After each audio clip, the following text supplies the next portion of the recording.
আজকে আমি একটা জিনিস দেখাচ্ছি যে ঘরে ছোট বাচ্চা বিশেষ করে মেয়েরাও হয়তো করে, আমার ঠিক জানা নেই, কিন্তু আমি জানি যে ছেলেরাই একটু বেশি করে। তো দেখো আমাদের রিমোটের অবস্থা দেখো। এটা হচ্ছে আমাদের টিভিটা এই নতুন ঘর হওয়ার পরে হয়েছে। তো এটা অরিজিনাল রিমোট। এই রিমোটটা অনেকবার ফেলা হয়ে তারপরে এই রিমোটটার এই যে এরকম অবস্থা হয়েছে। তারপরে দুটো রিমোট আনা হয়েছে, কিন্তু ওই দুটো রিমোট এই অরিজিনাল রিমোটটার সাথে মিলছে না, খুব প্রবলেম করছে। তো আবার আমরা কোম্পানিতে ডাইরেক্ট ফোন করে, টিভি কোম্পানিতে ফোন করে রিমোট অর্ডার করিয়েছি। এখন আপাতত দোকান থেকে এটা কাজ চালানোর জন্য নিয়ে এসেছি, বাট এটাও আবার ফেরত যাবে। আর এসি রিমোটটার অবস্থা দেখতে পাচ্ছ, এই যে এসি রিমোট, এটা নিয়ে 3 নম্বর চলছে। এটা 15 দিন আগেই আনা হয়েছিল, তার আগে দুটো গেছে।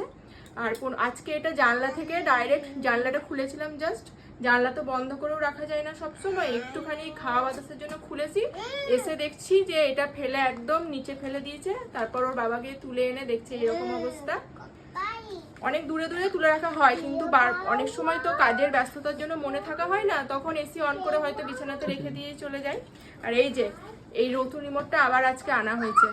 এখন এগুলোকে সামলে রাখছি, দেখা যাক কতদিন এগুলো আগলে রাখতে পারি। বুবু তাকাও, তুমি কটা রিমোট ভাঙলে? দুটো। এবার নতুন রিমোট আসলে আর টিভি ভাঙবে না তো?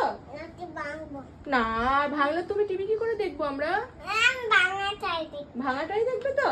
দেখছো তো এই রিমোটটাতে কত অসুবিধা হচ্ছে, এই রিমোটটাতে ভালো করে কাজ হচ্ছে না।